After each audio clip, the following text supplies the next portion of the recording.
Hey dear student, welcome back to our channel R K centre. दोस्तों, आज के video में हम लोग एक महत्वपूर्ण प्रश्न को क्लियर करने वाले हैं जो आपके एग्जामिनेशन के लिए अति आवश्यक होने वाला है। तो आज का प्रश्न हमारा है, भूगोल की प्रकृति एवं उसके विषय क्षेत्र का विश्लेषण करें। प्रश्न क्या है? भूगोल की प्रकृति के बारे में बताइए तथा उसके क्या क्या विषय क्षेत्र है ना, उसके तहत किन किन चीज़ों का अध्ययन किया जाता है उसके बारे में बताइए। तो सबसे पहले दोस्तों मैं आपको ये क्वेश्चन समझाता हूँ, क्योंकि क्वेश्चन जो है ना थोड़ा सा घुमा के दिया हुआ है। अब क्वेश्चन आपको समझ में नहीं आ रहा हो कि आखिर भूगोल की प्रकृति किसको कहते हैं, है ना। तो मैं आपको बिल्कुल क्लियर कर देना चाहता हूं कि भूगोल की प्रकृति की बात करें तो सीधा समझिएगा कि भूगोल किसको कहते हैं ये चीज बताइए, और भूगोल जो है ना किस चीजों पर आधारित होता है, भूगोल के अंतर्गत में हम लोग किन चीजों का अध्ययन करते हैं उसके बारे में बताइए। तो सबसे पहले जानेंगे दोस्तों कि भूगोल क्या है। क्या जानेंगे कि भूगोल क्या है। अब देखिए, भूगोल की बात करें तो भूगोल जो है ना दो शब्दों से मिलकर बना हुआ है। कौन सा? तो देखिए यहाँ पे लिखा हुआ भूमिका, और लिखेंगे इस प्रकार से कि भूगोल जो है, भूगोल शब्द जो है इसकी उत्पत्ति दो ग्रीक शब्दों से हुई है, क्योंकि अंग्रेजी में इसको जियोग्राफी कहते हैं। ठीक है, तो ये जियो प्लस ग्राफी से मिलकर के बना हुआ है, जिसमें से जियो का अर्थ जो होता है वो पृथ्वी होता है, और ग्राफी का जो अर्थ होता है वो क्या होता है, वर्णन करना होता है। अर्थात कह सकते हैं पृथ्वी का वर्णन करना ही भूगोल कहलाता है।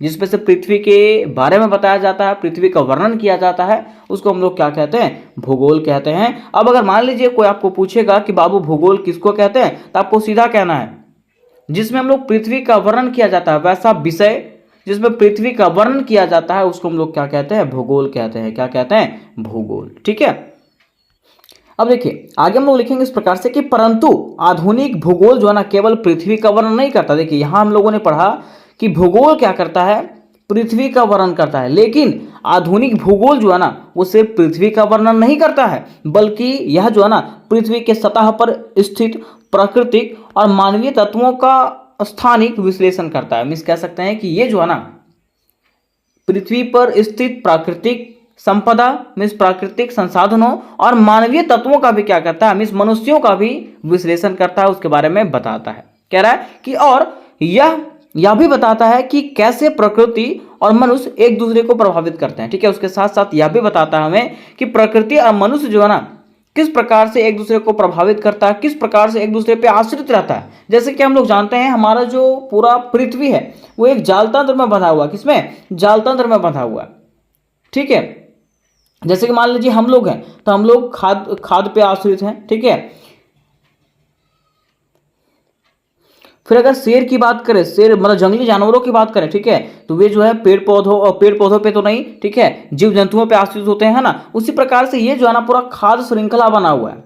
ठीक है, तो वही कह रहा है कि यह जो है ना ये भी बताता है कि प्रकृति और मनुष्य के बीच में क्या संबंध होता है। ठीक है, आगे कह रहा है कि ऐसा भी कहा जाता है कि भूगोल जो है ना एक सामाजिक तथा भौतिक विज्ञान है। क्या कहा गया कि ऐसा कहा जाता है कि भूगोल जो है एक सामाजिक और भौतिक विज्ञान है जो पृथ्वी की सतह, उसके स्वरूप, प्राकृतिक घटनाओं और मानवीय क्रियाकलापों का अध्ययन करता है। जो क्या बताता है, तो पृथ्वी के सतह के बारे में बताता है, उसके स्वरूप के बारे में बताता है, प्राकृतिक जो घटनाएं होती है उसके बारे में बताता है, और मानवीय क्रियाकलाप जो मनुष्य जो क्रियाकलाप करते हैं, जो कार्य करते हैं उसके बारे में अध्ययन कराता है। कह रहा है कि यह विषय न केवल यह बताता है कि कौन सी चीजें कहाँ है, बल्कि यह भी समझाता है कि वे वहां क्यों है और उनका पारस्परिक संबंध क्या है। क्या कह रहा है कि भूगोल जो है ना सिर्फ ये नहीं बताता है कि कौन सी चीजें कहाँ है, वो इस चीज का भी वर्णन करता है कि आखिर वो चीज वहीं क्यों है, किसी दूसरे जगह क्यों नहीं है, और वहां पे जब है तो उसका उससे क्या संबंध है। ये हर चीज क्लियर करता है कौन, भूगोल। ठीक है, अब क्वेश्चन में हमारा कहा था कि भूगोल की प्रकृति के बारे में बताइए। किसके बारे में? भूगोल की प्रकृति के बारे में बताइए कि आखिर भूगोल की क्या प्रकृति है। तो कहा जाता है कि भूगोल की प्रकृति को समझने के लिए हमें यह देखना होता है कि भूगोल जो है ना किस प्रकार का विज्ञान है। क्या कह रहा है कि भूगोल की अगर प्रकृति को समझना है तो हमें यह जानना पड़ेगा कि भूगोल जो है ना वो किस प्रकार का विज्ञान है, उसके साथ साथ ये किस चीज का अध्ययन करवाता है ना, और उसका दृष्टिकोण क्या है, ये चीज जानना पड़ेगा। ठीक है, अब देखिए यहाँ पे कह रहा है कि विज्ञान की दोहरी प्रकृति, मीन्स विज्ञान जो है दो प्रकार का होता है। क्या क्या? तो कह रहा है कि भूगोल जो है ना एक प्राकृतिक विज्ञान है और सामाजिक विज्ञान। यहाँ पे क्या कह रहा है, भूगोल की प्रकृति के बारे में बता रहा है कि भूगोल जो है प्राकृतिक विज्ञान भी है और सामाजिक विज्ञान भी है, क्योंकि ये प्राकृतिक बारे में भी बताता है और मनुष्यों के बारे में भी जानकारियां प्रस्तुत करता है, इसलिए इसे प्राकृतिक विज्ञान और सामाजिक विज्ञान दोनों कहते हैं, है ना। अब देखिए यहाँ पे कह रहा है कि प्राकृतिक विज्ञान के रूप में यह जो है जलवायु, पर्वत, नदियां, मिट्टी आदि का अध्ययन कराता है। मीन्स जब ये प्राकृतिक विज्ञान के बारे में पढ़ाता है, ये बताता है, उस समय ये पृथ्वी के जलवायु के बारे में, पृथ्वी में हो रहे पर्वतीय क्षेत्रों के बारे में, नदियों के बारे में और वहाँ के मिट्टी के बारे में अध्ययन कराता है। जबकि अगर बात करते हैं जब ये सामाजिक विज्ञान का अध्ययन कराता है ना, तो उस समय यह जनसंख्या, कृषि, उद्योग, नगरीकरण तथा आदि मानवीय पहलुओं का अध्ययन कराता है। मीन्स मानव से जुड़ी हुई जितने भी कार्य हैं सबका यह अध्ययन कराता है। कौन? भूगोल। तो इस प्रकार से हम लोग कह सकते हैं कि भूगोल जो है ना प्राकृतिक विज्ञान भी है और सामाजिक विज्ञान भी है, क्योंकि ये दोनों के बारे में जानकारियां प्रदान करता है। ठीक है, अब देखिए यहाँ पे कह रहा है स्थानिक अध्ययन। अगर हम लोग भूगोल की प्रकृति की बात करें तो कहा जाता है कि ये जो है ना स्थान का भी अध्ययन कराता है। कह रहे हैं कि भूगोल का मुख्य आधार स्थान है। भूगोल का जो मुख्य आधार होता है वो क्या होता है? स्थान होता है। यह अध्ययन कराता है कि कौन सी वस्तुएं कहाँ स्थित है। यह हमें बताता है कि कौन सी वस्तुएं कहाँ स्थित है और उसका स्थानिक वितरण कैसा है। ये कौन बताता है? भूगोल बताता है। ठीक। तीसरा कह रहा है मानव एवं प्रकृति के बीच संबंध। ये बताता है ना, भूगोल जो है मनुष्यों और प्रकृति के बीच में संबंध को दर्शाता है। कैसे? तो कह रहा है कि भूगोल यह बताता है कि किस प्रकार मनुष्य अपने वातावरण को प्रभावित करता है। भूगोल क्या बताता है? तो भूगोल ये चीज बताता है ना कि किस प्रकार मनुष्य जो है ना अपने वातावरण को प्रभावित करता है और वातावरण मनुष्य को कैसे प्रभावित करता है। मीन्स दोनों के बीच में क्या संबंध है उसके बारे में बताता है। ठीक। फिर चौथे इसके प्रकृति की बात करें तो कह रहा है अनुशासनात्मक प्रकृति, है ना। भूगोल जो है ना अन्य विषयों जैसे कि समाजशास्त्र, अर्थशास्त्र, जीव विज्ञान, भूमि विज्ञान, इतिहास सबसे कहीं ना कहीं जुड़ा हुआ है। कौन? भूगोल। ठीक। फिर पांचवा जो आता है वो कह रहा है वर्णनात्मक और विश्लेषणात्मक प्रकृति। मीन्स इसका जो प्रकृति है वो क्या है? वर्णनात्मक है। ठीक है, ये वर्णन करता है किस चीज के बारे में। कह रहा है भूगोल जो है वस्तुओं का केवल वर्णन ही नहीं करता बल्कि उनके कारणों, प्रभावों और पारस्परिक संबंधों का जो है ना विश्लेषण भी करता है, उसके बारे में बताता है, सटीक बताता है कि क्या है क्या नहीं है ना। तो यहां तक हम लोगों ने इसकी प्रकृति को जान लिया कि आखिर इसकी क्या क्या प्रकृतियां है। अब हम लोग जानते हैं भूगोल का विषय क्षेत्र कि आखिर भूगोल का कौन सा विषय क्षेत्र है। भूगोल जो है कहां तक फैला हुआ है, किस किस चीजों के बारे में बताता है। तो कह रहा है भूगोल का विषय जो है ना अत्यंत विस्तृत है, जिससे मुख्यतः 3 भागों में बांटा जा सकता है। ठीक है, तो पहला इसका जो भाग है वह है भौतिक भूगोल। क्या है? भौतिक भूगोल। मीन्स कह रहा है कि यह प्रकृति की उन विशेषताओं का अध्ययन कराता है जो मानव से स्वतंत्र है। क्या कह रहा है? ये प्रकृति जो है ना उन विशेषताओं का अध्ययन कराता है जो मानव से स्वतंत्र है ना। जैसे कि स्थल मंडल के बारे में बताता है ये। ठीक है, जल मंडल के बारे में बताता है, उसके साथ साथ वायुमंडल के बारे में बताता है और जैव मंडल के बारे में बताता है ना। यहां से आप देख सकते हो कि स्थल मंडल में किस चीज का वर्णन कराता है, जल मंडल में किन किन चीजों का वर्णन कराता है, वायुमंडल में किन किन चीजों का वर्णन कराता है और जैव मंडल में किन किन चीजों का वर्णन कराता है। ठीक है, तो यहां तक हम लोगों ने ये जाना कि भूगोल का विषय क्षेत्र के अंतर्गत आने वाले भौतिक भूगोल में किन चीजों का अध्ययन किया जाता है। फिर देखिए दूसरा इसका आता है मानव भूगोल। क्या आता है? मानव भूगोल। कह रहा है कि यह जो है ना मानव जीवन और गतिविधियों के स्थानिक पहलुओं का अध्ययन कराता है। मीन्स मानव भूगोल का मतलब क्या? तो वैसा भूगोल जो मनुष्य जीवन की गतिविधियों के बारे में जानकारियां देता है। ठीक है।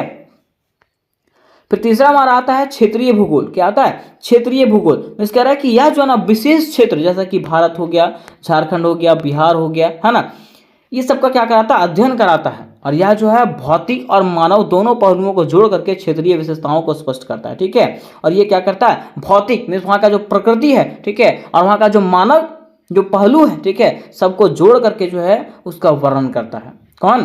क्षेत्रीय भूगोल। ठीक।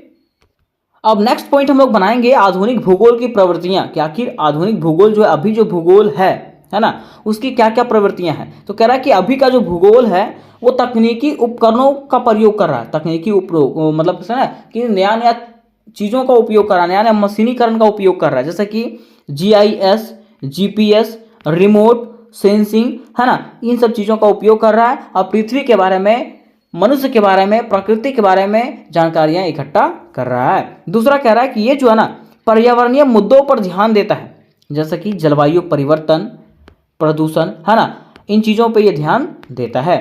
तीसरा कह रहा है सतत विकास पर जोर। ये जो है सतत विकास को बढ़ावा दे रहा है। चौथा है वैश्विक दृष्टिकोण के साथ स्थानीय समस्याओं का अध्ययन। ठीक है, ये जो है ना विश्व को भी देखता है। ठीक है, कि विश्व में कहाँ क्या है और किसके अनुसार से क्या होना चाहिए। ठीक है, तो उम्मीद कर रहे हैं मेरे दोस्त कि यहां तक आप समझ गए होंगे। अब बारी आती है इसके निष्कर्ष का, लेकिन इसके पहले मैं आपको बता देना चाहता हूं कि इससे रिलेटेड जितने भी प्रश्न हैं, सारे प्रश्नों को मैंने एक ही वीडियो के अंतर्गत में खत्म कर दिया है, जो कुछ देर में आपका अपलोड हो जाएगा। ठीक है, आप मेरे चैनल पे जाकर के उसको देख सकते हो। मिस वो प्रश्न पढ़िए और बस ये प्रश्न पढ़ लीजिए, इससे बाहर एक भी प्रश्न आपका जाने वाला नहीं है। तो देखिए, अगर बात करते हैं इसके निष्कर्ष का, तो लिखेंगे इस प्रकार से कि भूगोल जो है ना एक ऐसा विषय है जो पृथ्वी, प्रकृति और मानव समाज के संबंधों की जटिलताओं को समझाने में हमारी मदद करता है। क्या कह रहा है? भूगोल एक ऐसा विषय है जो क्या करता है, तो पृथ्वी के बारे में, प्रकृति के बारे में और मानव किस प्रकार एक दूसरे से संबंधित हैं उसके बारे में समझाता है। कह रहा है कि यह जो है ना केवल हमें स्थानों की जानकारी देता है, बल्कि हमारे पर्यावरण और समाज को समझने में मदद करता है। क्या कह रहा है? ये जो है सिर्फ हमारे जमीनों के बारे में नहीं बताता है, हमें स्थानों के बारे में नहीं बताता है, बल्कि हमारे पर्यावरण और समाज को समझाने में मदद करता है। कह रहा है आधुनिक युग में भूगोल की भूमिका और भी महत्वपूर्ण हो गई है, क्योंकि यह हमें वैश्विक समस्याओं को समझने और उनका समाधान खोजने में सहायता करता है। कौन? भूगोल। ठीक है, तो उम्मीद करते हैं मेरे दोस्त कि ये प्रश्न आपको समझ में आया होगा, और ये प्रश्न अगर आपको समझ में आया होगा तो वीडियो को लाइक करें, अपने दोस्तों के साथ शेयर करें और चैनल को भी सब्सक्राइब करके अवश्य कर लें। तो मिलता है नेक्स्ट वीडियो में, तब तक के लिए जय हिंद, जय भारत।